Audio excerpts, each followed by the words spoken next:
Love Serye TV. Angel Fallen for the Billionaire. Tunghayan na po natin ang ikapitong bahagi. Tulala siyang nakatitig sa malaking salamin na nasa silid ng kanyang anak habang nakaupo sa gilid ng kama nito. Hindi siya makapaniwala sa mga nangyayari sa araw na iyon. Mula sa pakikipag-date ni Vic sa 5 babae hanggang sa muntikan ng pagkakagusto nito sa huling babae nito hanggang sa pagpunta nila sa bangin at paniningil nito. Pagsingil ba talaga ang utang na loob na iyon? Napaungol siya at napasabunot sa kanyang buhok. Nalilito at naguguluhan siya. Hindi niya alam kung ano ba itong nangyayari sa kanya. Bigla-bigla na lamang nag-iibang nararamdaman niya kapag kasama niya si Vic at magtinding pagtatanggol sa mga bagay na mahalaga rito ang kanyang nararamdaman. Gustong-gusto niya makatingin sa mga mata nito, pero naiiyak naman siya sa lungkot na nakikita roon. Panatag ang loob niya kapag kasama ito. Ang totoo, sobrang napapanatag na siya na nakakatakot na. Natatakot siya sa nararamdaman niya. Hindi ito tama. Talagang hindi tama. Napapitlag siya at agad na lumipad ang tingin sa pinagmulan ng galit na boses na iyon. Nakita niya sa loob ng salamin ang galit na mukha ni Gab. Mabilis itong lumusot mula sa salamin papunta sa loob ng kwarto, saka siya hinatak patayo. Ano ba sa tingin mo yung ginagawa mo, ha? Anghel ka ba talaga? Ba't nagpapakatanga ka? Nag-uumigting ang boses nito habang tila may apoy ang mga titig nito sa kanya. Hindi naman siya nakahuma sa galit nito. Malalaki ang mga matang napatanga lamang siya rito. Ano bang ginagawa ko, Gab? Inosente ninanong niya, na mukha namang mas lalong nagpainis sa anghel na kaharap. Anong ginagawa mo? Matalim ang tingin nito sa kanya na tila gusto siyang lamunin ng buhay. Hindi ka lang pala nagpapakatanga, nagpapakabobo ka rin. Bigla naman siyang inainsulto sa mga pinagsasabi nito. Nagtatanong lang naman siya dahil hindi niya nga alam kung anong ginagawa niya. Kung may mali, tapos magagalit ito sa kanya. Sana ipinapaliwanag na lang ang pagkakamali niya kesa magalit sa kanya. Alam niyang kilala ito sa kanilang mga anghel sa pagiging matalas ang dila. Pero hindi niya akalain na magiging isa-isa pa rin siyang biktima ng matalas na dila nito. Ipiniksi niya ang braso para mabitiwan ito iyon, kasabay ng paglalagay ng distansya sa kanilang dalawa. Nilabanan niya ang naiinis itong titig. Pwede ba? Bago mo ko insultuhin dyan, ipaliwanag mo muna sa akin kung ano yung nagawa kong mali. Baka pagkatapos noon ay ako pa mismo ang tumawag ng bobo at tanga sa sarili ko. Nakahalukip-kip na asik niya rito habang nakataas ang isang kilay. Namaywang naman si Gab habang titig na titig pa rin sa kanya, na tila nagtitimpi lamang ng galit. Sa likod nito ay napansin niya ang pagbuo ng maliliit na liwanag na unti-unting lumalaki hanggang sa biglang lumitaw roon, si Mikael. Nilingon ito si Gab at nagkatitigan ng dalawa bago lumingon muli sa kanya. Bihira niyang makita na magkasama ang dalawang anghel na ito. Malimit kasi nagkakasalungat ang mga paniniwala ng dalawa, kaya ang tingin ng ibang mga anghel ay magkatunggali ang mga ito sa isang bagay na sila lamang ang nakakaalam. Kaya isang palaisipan ngayon sa kanya kung bakit magkatabi ang dalawang anghel na dati-rati ay hindi na pagsasama sa iisang lugar. Ano nangyayari, Mikael? Bakit nandito kayong dalawa sa harapan ko ngayon? Naghihinalang tanong niya habang nagpapalipat-lipat ang tingin niya sa dalawa. Ngayon na lamang talaga nakita ang malaking pagkakaiba sa dalawang anghel. Malinis tingnan si Gab sa buhok nitong maayos na isinusuklay at sa puting damit nitong maayos na nakapaloob sa pantalon nito. Habang si Mikael ay tila isang binatang nagmamadaling pumasok sa eskwelahan kaya nakalimutan ng magsuklay at ibotones ang puting damit nito. Kapatid, may nakalimutan pala kaming sabihin tungkol sa misyon mo. Alanganing ngumiti sa kanya si Mikael nang tumutok dito ang kanyang tingin. Akala ko kasi nasabi ko sa'yo at nasabi rin sa'yo ni Gab kaya hindi ko na rin nabanggit. Kumunot ang noo niya sa pagkalito habang napakamot naman sa ulo si Mikael at napapapalatak naman si Gab. Ano yung nakalimutan ninyong sabihin sa akin? Bigla siyang kinabahan na hindi niya maintindihan. Ano nga kaya nakalimutan ng mga ito? At bakit naman nila nakalimutan? Meron ka lamang 1 linggo para magawa yung mission mo. Napatulala siya sa sinabi nito. Ngumiti lang naman ito sa kanya na parang humihingi ng pasensya. 1 linggo? 3 araw pa lamang sila magkasama ni Vic. Ibig sabihin, mayroon ka na lamang 2 araw para magawa yung mission mo. Marahas siyang napalingon kay Gab na magsalita ito. Napamulagat siya at napanganga. Anong 2 araw? Mayroon pa akong 4 na araw. Napangisi ng nakakaloko sa kanya si Gab bago nagsalita. 2 araw mula na magising ka sa loob ng katawang yan. 3 araw na kasama mo ang mortal na lalaki. 5 araw na lahat. Kaya 2 araw na lang ang natitira sa'yo. Mas lalong lumaki ang mata niya dahil hindi makapaniwalang dahilan. Nasama pa ang 2 araw na yon na nagtataka siyang nakahiga sa ospital sa bilang ng araw ng kanyang misyon. Pero hindi ba't nagpakita lang kayo sa akin ng 3 araw na? Unang araw yon na nahanap ko si Vic. Dapat doon nagsimula ang pagbibilang ng araw ng misyon ko. Nagdadabog at nagpapapadyak na angal niya sa 2 anghel. Hindi siya makapaniwala nangyari ito sa kanya ngayon. Ang gusto lang naman niya ay makauwi na sa langit.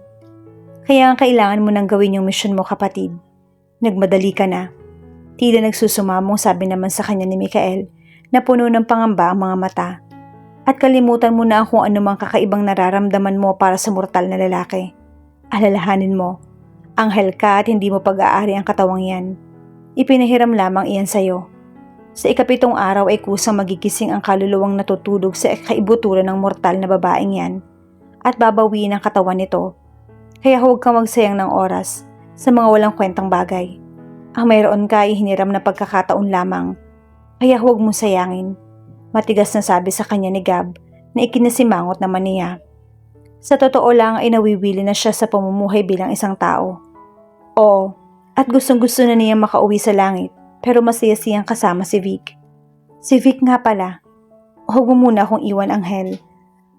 Paano na niya gagawin at ipapaliwanag ngayon na hindi siya pwedeng magtagal sa lupa, na hindi niya matutupad ang pangako niya rito, na hindi niya muna ito iiwan, na may 2 araw na lamang siyang natitira, kung hindi ay, teka, ano mangyayari kung maubos yung oras ko at hindi ko pa rin nagawa yung mission ko? Nagpalipat-lipat ang tingin niya sa 2 anghel na naging seryoso ng mga mukha. Tumutok ang tingin niya kay Mikael na tila nahihirapan sa kung ano man ang iniisip nito ngayon. Mikael, pinandilatan niya ito at parang isa itong talunan na lumapit sa kanya at niyakap siya ng mahigpit. Nagtatahang napayakap ito pabalik. Ano mangyayari sa akin, Mikael? Bulong niya rito na puno ng pangamba dahil sa ikinikilos nito. Nanigas ang buo niyang katawan at nanlamig siya nang marinig ang sagot nito.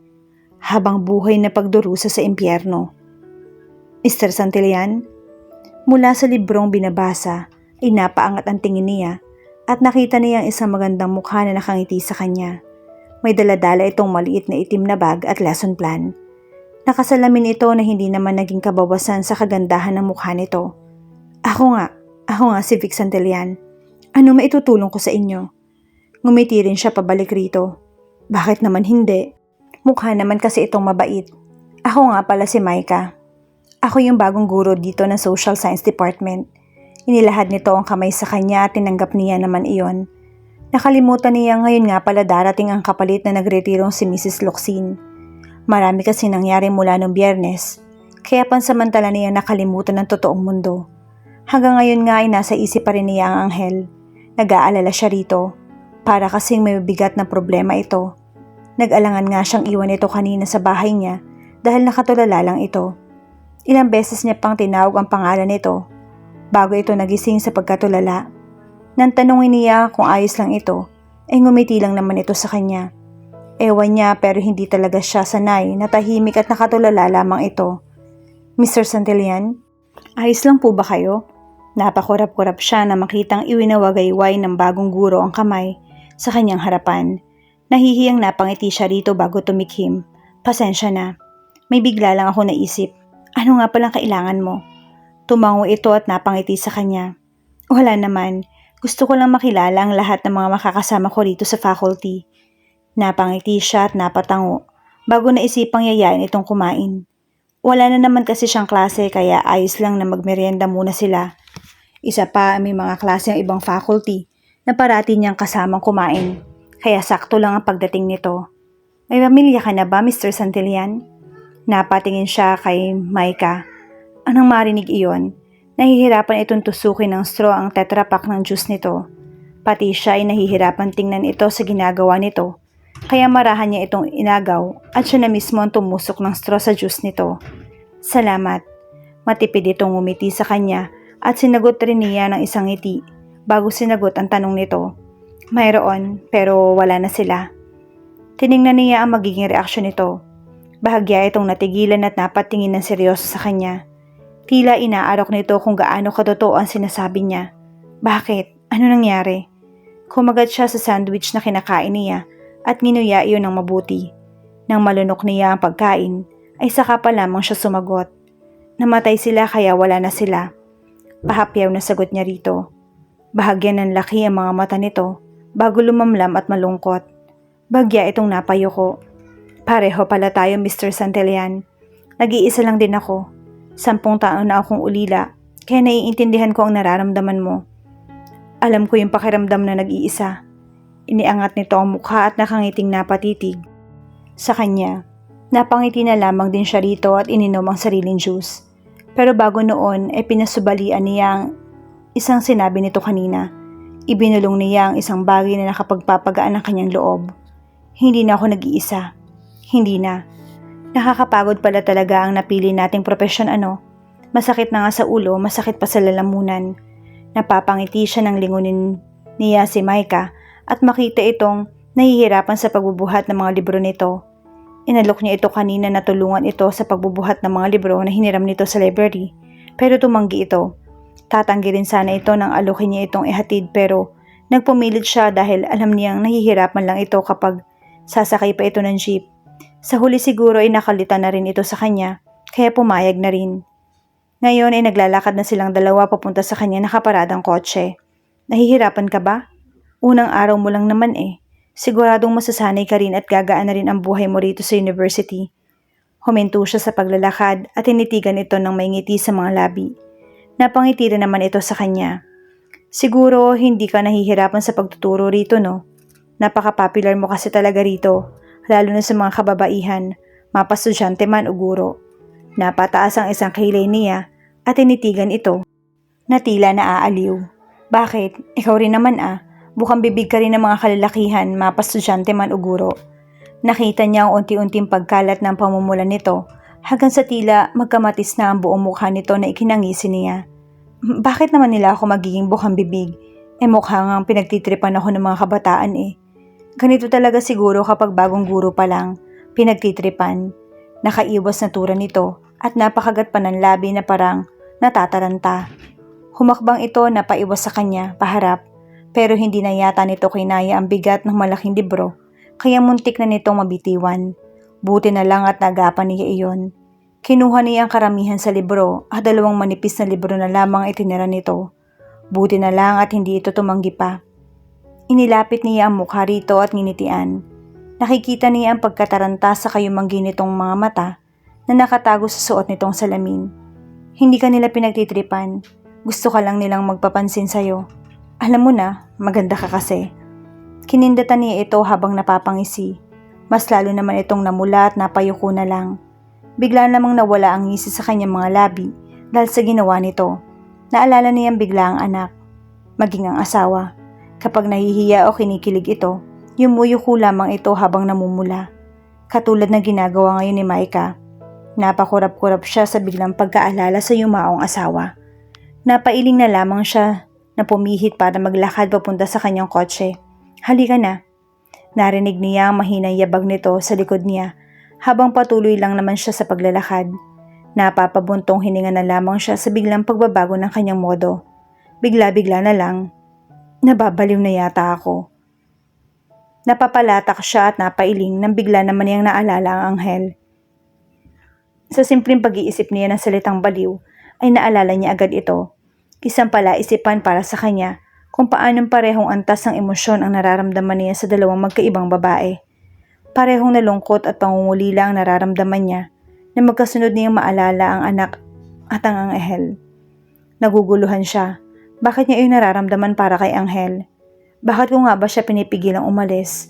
Bakit ko iyon nasabi sa kanya kagabi?